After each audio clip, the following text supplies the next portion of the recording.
guys, welcome back to our channel.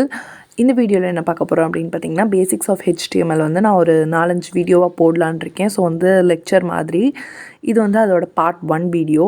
HTML lecture 1 அப்படின்ற folder create பண்ணிக்கோங்க. Open with code கொடுத்துக்கோங்க. vscode வந்து நீங்கள் ஏற்கனவே இந்த ப்ராஜெக்ட் செய்கிறதுக்கு முன்னாடி நீங்கள் இன்ஸ்டால் பண்ணியிருக்கணும்.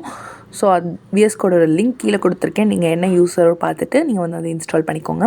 நீங்கள் ஒரு ஃபைல் வந்து இப்படி டேரெக்டாக நீங்கள் ஸ்டார்ட் பண்ணி க்ரியேட் பண்ணிக்கலாம். அதுக்கப்புறம் ரீசெண்ட் இதெல்லாம் வந்துட்டு நீங்கள் கீழே இருக்கும். நான் இப்போ ஒரு ஃபைல் க்ரியேட் பண்ணுறேன். அதுக்கு நேம் வந்து index.html அப்படின்றத வந்து நேமாக வச்சுருக்கேன். ஸோ ஃபைல் க்ரியேட் பண்ணதுக்கப்புறம் நீங்கள் வந்து எக்ஸ்க்ளமேஷன் மார்க் கொடுத்தீங்கனாலே இது மாதிரி பேசிக் ஸ்ட்ரக்சர் ஆஃப் HTML வந்து டிஸ்பிளே ஆகும். இது வந்து எமெண்ட் அப்ரிவியேஷன் அப்படின்னு சொல்லுவாங்க. ஸோ இதுக்குள்ளே என்னென்னலாம் இருக்கணும் அப்படின்றத அதுவே டிஸ்பிளே பண்ணி காமிச்சிடும். அதாவது ஃபுல் ஸ்ட்ரக்சருமே வந்து அது டிஸ்பிளே பண்ணி காமிச்சிடும். இதே நீங்கள் நோட் பேட்லாம் யூஸ் பண்ணிங்கன்னா இது மாதிரிலாம் உங்களுக்கு வராது. நீங்களே தான் எல்லாத்தையுமே டைப் பண்ணணும். இது மாதிரி எக்ஸ்டர்னல் vscode, அதுக்கப்புறம் இன்னும் சப்ளைம் எடிட்டர், இது மாதிரிலாம் நிறைய இருக்குது. ஸோ அதெல்லாம் நீங்கள் இன்ஸ்டால் பண்ணி யூஸ் பண்ணிங்கன்னா நீங்கள் வந்து இது மாதிரி ஈஸியாக எடுத்துக்கலாம். ஸோ என்ட்ரு கொடுத்திங்கன்னா பேசிக் ஸ்ட்ரக்சர் வந்துடும். ஸோ டைட்டில் டேக் இருக்குல்ல, அந்த டைட்டில் டேக்குள்ளே நீங்கள் என்ன கொடுத்தாலும் அது உங்களோட டைட்டில் பேஜ், அதாவது ஒரு டாப் ஆஃப் தி வெப் பேஜில் வந்து டிஸ்பிளே ஆகும். ஸோ பாருங்கள், நான் மை ஃபர்ஸ்ட் வெப் பேஜ் அப்படின்றத டைட்டிலாக கொடுத்துருக்கேன். அது மேலே டிஸ்பிளே ஆகிருக்கு. சைட்லேயே வந்துட்டு நான் சைட் ப்ரிவ்யூ கொடுத்துருக்கேன். இதையும் நான் வந்துட்டு இந்த வீடியோலேயே சொல்லியிருக்கேன் என்ன எப்படி பண்ணேன் அப்படின்றத. அதுக்கப்புறம் பாடி டேக்கில் ஒரு பேராகிராஃப் டேக்கில் ஹலோ வேர்ல்டு அப்படின்றத எழுதியிருக்கேன். ஸோ பாருங்கள், நான் இங்கே பண்ண சைடில் வந்து அது டிஸ்பிளே ஆகிக்கிட்டே வரும். இதுக்கு நான் வந்து ஒரு எக்ஸ்டென்ஷன் யூஸ் பண்ணியிருக்கேன். அது வீடியோட எண்டில் சொல்கிறேன். ஸோ வீடியோ ஸ்கிப் பண்ணாமல் வீடியோ ஃபுல்லாக பாருங்கள். ஸோ பேராகிராஃப்குள்ளே this is a first lecture on HTML அப்படின்றது கொடுத்துருக்கேன். ஸோ நான் என்னென்ன டைப் பண்ணாலுமே இது அப்படியே அந்த சைடு வரும். ஸோ பேராகிராஃப் டேக் எதுக்கு யூஸ் பண்ணுவோம் அப்படின்னு பார்த்தீங்கன்னா ஜஸ்ட் ஒரு பேராகிராஃப் வந்து எழுதுறதுக்கு தான் யூஸ் பண்ணுவோம் பேராகிராஃப் டேக். ஸோ நம்மளோட எல்லா கண்டென்ட்டுமே வந்து மெயினாக பாடி டேக்குள்ளே தான் இருக்கணும். அதுக்கப்புறம் ஹெட் டேக்கில் என்னென்ன இருக்கணும் பார்த்திங்கன்னா நம்மளோட டைட்டில், அதுக்கப்புறம் மெட்டா இன்ஃபர்மேஷன் சொல்கிற சில இன்ஃபர்மேஷன்லாம் வந்துட்டு நம்ம ஹெட் டேக்கில் கொடுத்துக்கலாம். ஸோ பாருங்கள், அப்படியே நம்ம என்னென்ன டைப் பண்ணமோ அது எல்லாமே அப்படியே சைட்லேயே வந்துட்டு ப்ரிவ்யூ ஆகுது. அதுக்கப்புறம் பார்த்திங்கன்னா டைட்டில் வந்து மேலே அங்கே டிஸ்பிளே ஆகுது பார்த்திங்களா, அதான் டைட்டில். ஸோ வந்துட்டு செகண்ட் எப்படி ரன் பண்ணுறது அப்படின்னு பார்த்திங்கன்னா index.html பேஜில் ரைட் கிளிக் பண்ணிட்டு ஓப்பன் வித் லைவ் சர்வர் கொடுத்துக்கோங்க. ஸோ டேரெக்டாக இந்த நீங்கள் செய்கிற ப்ராஜெக்ட் வந்து உங்கள் லைவ் சர்வரில் ஓப்பன் ஆகும். அதாவது நீங்கள் ப்ராஜெக்டை சேவ் பண்ணால் மட்டும் போதும், ரிஃப்ரெஷ் பண்ணணும்னு அவசியம் இல்லை. இதில் இதுவுமே ஒரு எக்ஸ்டென்ஷன் மூலியமாக தான் நான் யூஸ் பண்ணிகிட்ருக்கேன். ஸோ அந்த எக்ஸ்டென்ஷனும் இந்த வீடியோட எண்டில் சொல்கிறேன். ஸோ நீங்கள் வந்து என்ன கோடு எழுதிட்டீங்க அப்படின்றத இன்ஸ்பெக்ட் பண்ணணும்னா நீங்கள் உங்கள் வெப் ப்ரௌசரில் ரைட் கிளிக் பண்ணிட்டு இன்ஸ்பெக்ட் அப்படின்னு கொடுத்தீங்கனாலே போதும். ஸோ பாருங்கள், ரைட் கிளிக் பண்ணிட்டு இன்ஸ்பெக்ட்டும் கொடுக்கலாம், இல்லை வியூ சோர்ஸ் கோட் அப்படின்றத கொடுத்துட்டிங்கன்னா நீங்கள் என்னென்ன கோடு அங்கே பண்ணியிருக்கீங்களோ அது வந்து இங்கே டிஸ்பிளே ஆகும். இதில் நீங்கள் எல்லா சேஞ்ச் வேணாலும் பண்ணிக்கலாம். பட் இந்த சேஞ்ச் வந்து கன்சிஸ்டண்ட்டாக இருக்காது, அதை வந்து மாறிடும் ரிஃப்ரெஷ் பண்ணிட்டீங்கன்னா. ஸோ அவ்வளோதான். நீங்கள் தேர்டாக எப்படி ரன் பண்ணலாம் அப்படின்னு பார்த்தீங்கன்னா ரன் மேலே கொடுத்துட்டு ரன் வித்தவுட் டீபக்கிங் கொடுத்துட்டு க்ரோமில் உங்கள்கிட்ட என்ன வெப் ப்ரௌசர் இருக்கோ அது மூலியமாக நீங்கள் ரன் பண்ணிக்கலாம். ஸோ இது வந்து third method of running. Hello world நம்ம அங்கே என்னென்ன கொடுத்துருக்கோமோ அது எல்லாமே அப்படியே இங்கேயும் டிஸ்பிளே ஆகும். So this is the third method. Next பார்த்திங்கன்னா இதான் நம்மளுடைய ஃபர்ஸ்ட் அவுட்லைன் மாதிரி. நெக்ஸ்ட்டு பார்த்திங்கன்னா இதுக்கு வந்து எக்ஸ்டென்ஷன் நம்ம .html அப்படின்றத யூஸ் பண்ணணும். ஸோ எல்லா ஒரு ப்ரோக்ராமிங் லாங்குவேஜுக்கும் நம்ம வந்துட்டு எக்ஸ்டென்ஷன் வந்து லாஸ்ட்டில் யூஸ் பண்ணி தான் சேவ் பண்ணுவோம். ஸோ HTML பொறுத்த வரைக்கும் .html அப்படின்றத வந்து எக்ஸ்டென்ஷனாக யூஸ் பண்ணுவோம். அதுக்கப்புறம் பார்த்திங்கன்னா இதே மாதிரி நிறைய எக்ஸ்டென்ஷன்ஸ் இருக்குது. ஃபார் எக்ஸாம்பிள் .js வந்து ஜாவா ஸ்கிரிப்டுக்கு யூஸ் பண்ணுவாங்க. அதுக்கப்புறம் .py வந்துட்டு பைத்தானுக்கு எக்ஸ்டென்ஷன். அதுக்கப்புறம் .cpp வந்து C++க்கு யூஸ் பண்ணுறது. இது மாதிரி நிறைய எக்ஸ்டென்ஷன்ஸ் இருக்குது. ஸோ நமக்கு HTML பொறுத்த வரைக்கும் .html தான் வந்து இதோட எக்ஸ்டென்ஷன். நீங்கள் வந்து அதுக்கு முன்னாடி என்ன நேம் வேணாலும் வச்சுக்கலாம். பட் வந்து அந்த நேம் முடிஞ்சதுக்கப்புறம் .htmlன்றதை கொடுக்கணும். அதுக்கப்புறம் ஒரு ஷார்ட்கட் கீ மாதிரி 2 கொடுத்துருக்கேன். Ctrl+Sனா சேவ் ஆகிக்கும், Ctrl+R வந்து ரெஃப்ரெஷ் ஆகும். அதுக்கப்புறம் ஒரு பேசிக் டேக்ஸ் வந்து நம்ம பார்த்துருக்கோம் ஏற்கனவே. பேராகிராஃப் டேக், பி டேக் வந்து போல்ட் டேக் ஏற்கனவே நான் அந்த வீடியோஸில் அப்லோட் பண்ணியிருக்கேன். ஸோ மறக்காமல் அதையுமே வந்து நீங்கள் செக் பண்ணி பார்த்துருக்கோங்க. இப்போ வந்து நான் ஒரு எக்ஸாம்பிளுக்காக ஒரு போல்ட் டேக் எப்படி யூஸ் பண்ணுறது அப்படின்றத காமிக்கிறேன்.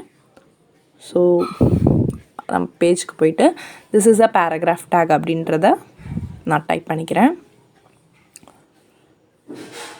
இப்போ இந்த பேராகிராஃப் டேக்கை மட்டும் நம்ம வந்து கட் பண்ணி எடுத்துக்கலாம். ஸோ வந்து நான் லைவ் ப்ரிவ்யூ வந்து சைடில் வந்து போட்டிருக்கேன். So that you can see parallelly. This is a paragraph take cut பண்ணிட்டு போல்ட் டேக்குள்ளே நான் வந்து பேராகிராஃப் டேக் யூஸ் பண்ண போகிறேன். ஸோ போல்ட் டேக்குள்ளே அந்த பேராகிராஃப் டேக் போட்டோடனே பாருங்கள் சைட்லேயே வந்துட்டு பேராகிராஃப் டேக் மட்டும் போல்டாக இருக்குது. ஸோ இப்படியும் வந்து நம்ம ஒரு டேக்குள்ளேயே இன்னொரு டேக்கையும் யூஸ் பண்ணிக்கலாம். So HTML also supports that.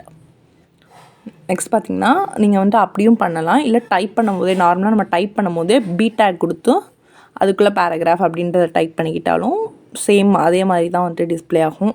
இல்லை நீங்கள் ஃபுல்லாக எழுதிட்டு கட் பண்ணிவிட்டு எந்த பார்ட் மட்டும் தேவையோ அதை மட்டும் நீங்கள் உள்ளே போட்டுக்கலாம். இல்லை எழுதும் போதே எனக்கு அது பை ப்ராக்டிஸில் உங்களுக்கு வந்துடும். ஸோ போல்ட் டேக் வந்து ஓப்பனிங் அண்ட் க்ளோசிங் டேக் இருக்கணும். அதே மாதிரி பேராகிராஃபும் ஓப்பனிங் அண்ட் க்ளோசிங் டேக் இருக்கணும். So this is all about paragraph and bold tag. Next பார்த்திங்கன்னா ஹெட்டிங்ஸ் பற்றி பார்த்தலாம். ஏற்கனவே நான் வீடியோ தனியாக அப்லோட் பண்ணியிருக்கேன். ஸோ எல்லா வீடியோவும் செக் பண்ணி பாருங்கள். இமேஜ் டேக் எப்படி யூஸ் பண்ணுறது அது மாதிரி எல்லா டேக் கொடுத்துருக்கேன், ஆங்கர் டேக் அதெல்லாம் கொடுத்துருக்கேன். ஸோ செக் பண்ணி பாருங்கள். ஸோ இந்த வந்து ஹெட்டிங் பார்த்துடலாம். இதை ஃபஸ்ட்டு நான் காப்பி பண்ணிக்கிறேன். ஹெட்டிங் வந்து 6 டைப்ஸ் ஆஃப் ஹெட்டிங் இருக்குது, H1 to H6 வரைக்கும். H1 வந்து லார்ஜஸ்ட் டிஸ்பிளேயிங், அதாவது ஹெட்டிங் வந்து பெருசாக இருக்கும். ஸோ நெக்ஸ்ட்டு ஹெட்டிங் 2 யூஸ் பண்ணும்போது அதோட கொஞ்சம் சின்னதாக இருக்கும். அதே மாதிரி heading 3, heading 4, heading 5, heading 6 and heading 6 வரைக்கும் தான் இருக்குது.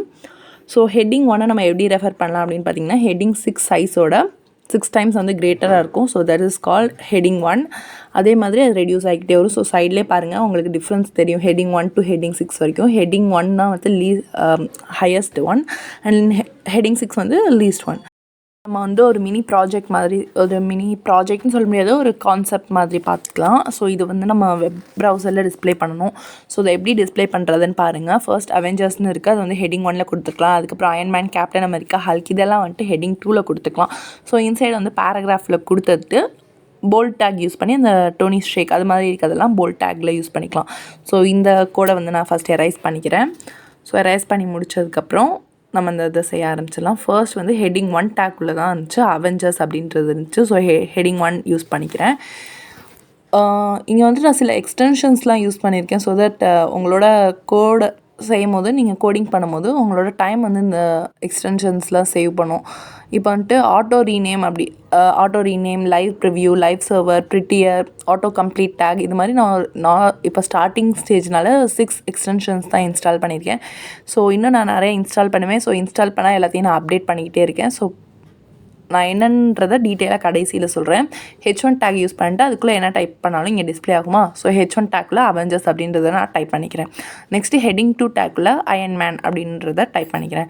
நெக்ஸ்ட்டு பார்த்தீங்கன்னா பேராகிராஃப் டேக் ஓப்பன் பண்ணிக்கிறேன். Also goes by the name அப்படின்றத கொடுத்துக்கிறேன். இப்போ நான் அதை போல்டு டிஸ்பிளே பண்ணணும். ஸோ போல்ட் டேக் ஓப்பன் பண்ணிவிட்டு டோனி ஸ்ட்ரேக் அப்படின்றத போல்ட் டேக்குள்ளே கொடுத்துக்கிறேன். ஸோ பாருங்கள் பேராகிராஃப் டேக்குக்கும் போல்ட் டேக்குக்கும் உங்களுக்கு வந்து டிஃப்ரென்ஸ் இங்கே நல்லாவே தெரியும். ஸோ நெக்ஸ்ட்டு பார்த்திங்கன்னா அதே மாதிரி தான் H2 டேக் யூஸ் பண்ணி நம்ம வந்துட்டு டிஸ்பிளே பண்ணணும். அடுத்தது கேப்டன் அமெரிக்கா அப்படின்றத நம்ம H2 டேக்கில் டிஸ்பிளே பண்ணலாம். ஸோ அதே மாதிரி H2 வந்து ஓப்பனிங் டேக் அண்ட் க்ளோசிங் டேக்குள்ளே கேப்டன் அமெரிக்காவை கொடுத்துக்கலாம்.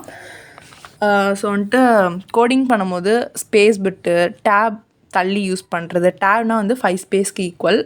லேப்டாப்பில் இருக்கும் டேப்ன்ற ஒரு கீ, அது கொடுத்திங்கன்னா 5 ஸ்பேஸ் வந்து தள்ளி மூவ் ஆகும். இது மாதிரிலாம் நீங்கள் செய்யும் போது பார்க்க கோடிங் கொஞ்சம் நீட்டாக இருக்கும். அப்புறம் பார்க்குறவங்களுக்கும் டக்குன்னு புரியும். உங்களுக்கே சில டைம் நீங்கள் நிறைய லைன்ஸ் ஆஃப் கோட் எழுதும் போது திருப்பி அந்த கோடிங்கை பார்க்கும்போது உங்களுக்கே கொஞ்சம் புரியாத மாதிரி இருக்கும். லைக் நீங்கள் நீட்டாக இப்போ ஹெட்டிங் 1 தனியாக, ஹெட்டிங் 2 அப்புறம் பேராகிராஃப், அப்புறம் திருப்பி ஒரு ஸ்பேஸ் விட்டுட்டு ஹெட்டிங் 2 பேராகிராஃப் இது மாதிரி கொஞ்சம் நீட்டாக எழுதுனீங்கன்னா நீங்களே ஃபர்தராக நீங்கள் ரெஃபர் பண்ணும்போது உங்களுக்கே பார்த்தா புரிகிற மாதிரி இருக்கும். ஸோ அதுக்காக ஸ்பேஸ்லாம் வந்துட்டு கரெக்டாக யூஸ் பண்ணுங்கள் உங்களுக்கு புரிகிற மாதிரி. ஸோ லாஸ்ட்டாக பார்த்தீங்கன்னா ஹல்க் அப்படின்றத H2 டேக்கில் கொடுத்துட்டு அதே மாதிரி பேராகிராஃப் டேக்கு அதுக்கப்புறம் போல்ட் டேக்கில் ப்ரூஸ் பேனர் அப்படின்றத கொடுத்துக்கிறேன். ஸோ பார்த்திங்கன்னா நம்ம அந்த டாஸ்க் வந்து முடித்த மாதிரி இருக்குது. ஸோ நம்ம செக் பண்ணிக்கலாம் ரெண்டுமே சிமிலராக இருக்கா இல்லையான்றதை. ஸோ நான் வேர்ட் டாக்குமெண்ட்டை வந்துட்டு ஓப்பன் பண்ணிக்கிறேன். ஸோ பாருங்கள் ரெண்டுமே கிட்டத்தட்ட அப்படியே தான் சேமாக இருக்குது. கிட்டத்தட்ட இல்லை, ஸோ ரெண்டுமே ஆக்சுவலி சேமாக தான் இருக்குது. ஸோ இதை வந்து இதே மாதிரி நீங்கள் வேறு ஏதாவது ட்ரை பண்ணி பாருங்கள். லைக் உங்கள் கிளாஸ் நேம் போட்டு இப்போ எனக்கு ஒரு பேர் இருக்குன்னா அதை நீங்கள் ஒரு ப்ராஜெக்ட் மாதிரி நீங்களே செஞ்சு பாருங்கள். நெக்ஸ்ட் வந்து ஸ்ட்ரக்சர் ஆஃப் HTML இருக்குது. ஸோ மேலே வந்துட்டு ஃபர்ஸ்ட் என்ன இருக்குது அப்படின்னு பார்த்தீங்கன்னா டாக் டைப் HTML இருக்குது. ஸோ இந்த டாக் டைப் என்ன ரெஃபர் பண்ணணும் அப்படின்னு பார்த்தீங்கன்னா உங்களோட டாக்குமெண்ட் டைப் ரெஃபர் பண்ணும். இப்போ நம்ம கரண்ட்டாக யூஸ் பண்ணிகிட்டு இருக்கிறது வந்து HTML5. ஸோ அதை ரெஃபர் பண்ணும். அதுக்கப்புறம் HTML opening and closing take இருக்கும். அதுக்குள்ளே ஹெட் டேக் இருக்கும். ஹெட் டேக்குள்ளே தான் உங்களோட டைட்டில் நீங்கள் வந்து டிஸ்பிளே பண்ணணும். அதாவது வெப் ப்ரௌசரோட டாப்பில் டிஸ்பிளே எது பண்ணணுமோ அது பண்ணணும். நெக்ஸ்ட்டு பாடி டேக்கில் உங்களோட கண்டென்ட் எல்லாமே இருக்கணும். ஸோ பாருங்கள் இங்கே இந்த பேஜ்லேயே வந்துட்டு அது மாதிரி தான் இருக்குது. மேலே வந்து டாக் டைப் ஹெச்டிஎம்எல் இருக்குது. அதுக்கப்புறம் ஒரு லைனில் வந்துட்டு ஹெச்டிஎம்எல் லாங்குவேஜ் அப்படின்னு இருக்குது. EN அப்படின்னா இங்கிலீஷ் லாங்குவேஜில் நம்ம கோட் ரிட்டன் பண்ணுறதுனால மோஸ்ட்லி எல்லாமே இங்கிலீஷ் தான் இருக்குது. இதே மாதிரி ஸ்பானிஷ், ஃப்ரெஞ்ச் எல்லாமே இருக்குது. ஸோ அதுக்கப்புறம் நம்ம ஹெட் டேக் இருக்குது. ஹெட் டேக் வந்து ஓப்பனிங் அண்ட் க்ளோசிங் ரெண்டுமே இருக்கும். அந்த ஹெட் டேக்கில் தான் நம்மளோட மெட்டா இன்ஃபர்மேஷன்ஸ் அண்ட் டைட்டில்ஸ் எல்லாமே இருக்கும். அதே மாதிரி கீழே வந்துட்டு பாடி டேக் இருக்கும். பாடி டேக்கில் நம்ம கொடுக்க வேண்டிய கண்டென்ட்ஸ் எல்லாமே இருக்கும். Like paragraph tag, heading tag, image tag, anchor tag, இது மாதிரி எல்லாமே நம்ம என்னென்ன கண்டென்ட் வந்து நம்ம வெப் ப்ரௌசரில் டிஸ்ப்ளே பண்ணணும்னு நினைக்கிறோமோ அது எல்லாமே வந்து நம்ம பாடி டேக்கில் தான் கொடுக்கணும். டைட்டில் பார்த்திங்கன்னா நீங்கள் டைட்டில் எடுக்கிறது அங்கே வந்து மேலே இருக்கும். இப்போ நீங்கள் ஹெட்குள்ளே வந்து மெட்டா இன்ஃபர்மேஷன்ஸ் இருக்குது. அதாவது வியூ போர்ட், நம்மளோட சைஸ், வித் அதெல்லாம் செட் பண்ணிக்கலாம். அதே மாதிரி ஹெட் டேக்கில் நம்ம வேறு பேஜோட லிங்க் வந்து இங்கே ரெஃபர் பண்ணலாம். இப்போ நீங்கள் style.css ஒரு ஃபைல் க்ரியேட் பண்ணுறீங்கன்னா அதை இந்த HTMLோட லிங்க் பண்ணணும் அப்படின்னு நினச்சிங்கன்னா அந்த லிங்கிங் டேக்லாம் வந்துட்டு ஹெட் டேக்கில் கொடுக்கலாம். ஸோ அவ்வளோதான் இந்த வீடியோவில் நான் அப்போதைக்கு கவர் பண்ணியிருக்கேன். ஸோ இந்த வேர்ட் டாக்குமெண்ட் வந்து உங்களுக்கு வேணும் அப்படின்னா நான் கீழே வந்து கூகுள் ட்ரைவில் போட்டிருக்கேன். ஸோ வந்து நான் ஆட் பண்ணிடுறேன். ஸோ மறக்காமல் அதையும் நீங்கள் வந்து வேர்ட் டாக்குமெண்ட் வேணும்னா அதையும் டவுன்லோட் பண்ணிக்கோங்க. ஸோ இது எல்லாமே ஒரு ஈஸியான திங் தான். ஸ்டார்டிங்கில் வந்து ரொம்ப ஈஸியாக இருக்கும். லைக் 8th 9th ஸ்டாண்டர்ட் படிக்கிறவங்களே அது ஈஸியாக படிக்கிற மாதிரி தான் இருக்கும். HTML அவ்வளோ ஈஸியான லாங்குவேஜ் தான் இது. ஸோ அதுக்கப்புறம் நம்ம எக்ஸ்டென்ஷன்ஸ் பற்றி நான் சொல்லியிருந்தேன்ல, ஸோ அதெல்லாம் பார்த்துலாம் என்னென்ட்டு ஆட்டோ கம்ப்ளீட் டேக் இது வந்து எதுக்கு யூஸ் பண்ணுவாங்கன்னா, இப்போ ஹெட்டிங் 1 அப்படின்றத நம்ம ஸ்டார்டிங் டேக், ஓப்பனிங், எண்டிங் அதெல்லாம் கொடுக்காம H1 டைப் பண்ணி என்டர் பண்ணாலே அதுவே opening tag and closing take generate பண்ணிடும். லைவ் ப்ரிவ்யூ வந்துட்டு நம்ம HTML இண்டெக்ஸ் பேஜஸில் ரைட் கிளிக் பண்ணி லைவ் ப்ரிவ்யூ பார்த்தோம்ல, அதுக்காக யூஸ் பண்ணிக்கலாம். லைவ் சர்வரை லைவ் ப்ரிவ்யூ வந்து ரைட் சைட்லேயே நம்ம ப்ரிவ்யூ பண்ணி பார்த்தோம்ல, அதுக்காக யூஸ் பண்ணிக்கிறது. ஆட்டோ ரீநேம் வந்து எதுக்காக யூஸ் பண்ணுவாங்க அப்படின்றத நான் ஒரு எக்ஸாம்பிள் மூலியமாக உங்களுக்கு காமிக்கிறேன் பாருங்கள். இப்போ நம்ம ஏற்கனவே செஞ்ச அந்த ஃபைல்குள்ளேயே போய்க்கலாம். ஸோ கீழே வந்துட்டு நான் ஒரு ஹெடர் டேக் வந்து ஓப்பன் பண்ணிக்கிறேன். ஹெடர் டேக் ஓப்பன் பண்ணி முடிச்ச உடனே பாருங்கள், நான் ஹெடர்னு மட்டும் டைப் பண்ணி என்டர் பண்ணேன். அதுவே ஓப்பனிங் அண்ட் க்ளோசிங் டேக் வந்து ஜென்ரேட் பண்ணிடுச்சு. ஸோ இதுக்காக தான் நம்ம வந்து எக்ஸ்டென்ஷன்ஸ்லாம் யூஸ் பண்ணுறோம். ஸோ ஹெட்டிங் 1ல் திஸ் இஸ் ஹெட்டிங் அப்படின்றத நான் வந்து ஹெட்டிங் 1 அப்படின்றத நான் கொடுத்துக்கிறேன். இப்போ நான் இங்கே H1 இருக்குல்ல, இப்போ நான் வந்துட்டு வேறு ஹெட்டிங்காக மாற்றணும், H4 மாற்றணும்னா அதை ஒரு சைடு மட்டும் தான் நான் எரேஸ் பண்ணி மாற்றுறேன். பட் அது ரெண்டு சைடுமே பேரலாக மாறுது. ஸோ இதுக்காக தான் நம்ம வந்து அந்த எக்ஸ்டென்ஷன் யூஸ் பண்ணுறோம். ஸோ எக்ஸ்டென்ஷன் யூஸ் பண்ணுறது மூலயமா நம்மளோட டைம் நம்ம வந்து சேவ் பண்ணிக்கலாம். அதுக்கப்புறம் கோட் பண்ணுறது ரொம்ப ஈஸியாக இருக்கும். அதுக்காக தான் நான் வந்து எப்பயுமே vscode சஜஸ்ட் பண்ணுவேன். ஒரு பிகினராக நீங்கள் ப்ரோக்ராம் பண்ண ஆரம்பிச்சிங்கன்னா vscode is the best choice. அதே மாதிரி நான் HTML வந்து கேஸ் சென்சிட்டிவ் லாங்குவேஜ் கிடையாது.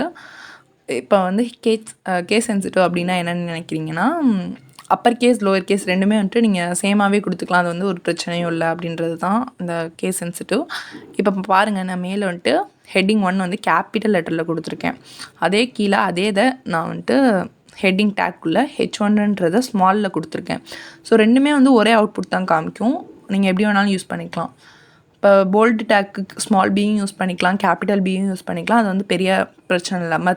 மற்ற லாங்குவேஜில் நீங்கள் அதை யூஸ் பண்ணும்போது சில டைம் பிரச்சனையாகும். ஸோ வந்து HTML பொறுத்த வரைக்கும் அந்த ஒரு ப்ராப்ளம் இல்லை. ஆட்டோ கம்ப்ளீட் டேக்கும் நம்ம அதுக்காக தான் யூஸ் பண்ணிக்கிறோம். ஸோ என்டர் பண்ணி ஜஸ்ட் நீங்கள் டேக் என்டர் பண்ணிட்டு என்டர்னு கொடுத்தீங்கன்னா அது வந்து க்ளோஸ் ஆகிக்கும். So this is all about first lecture.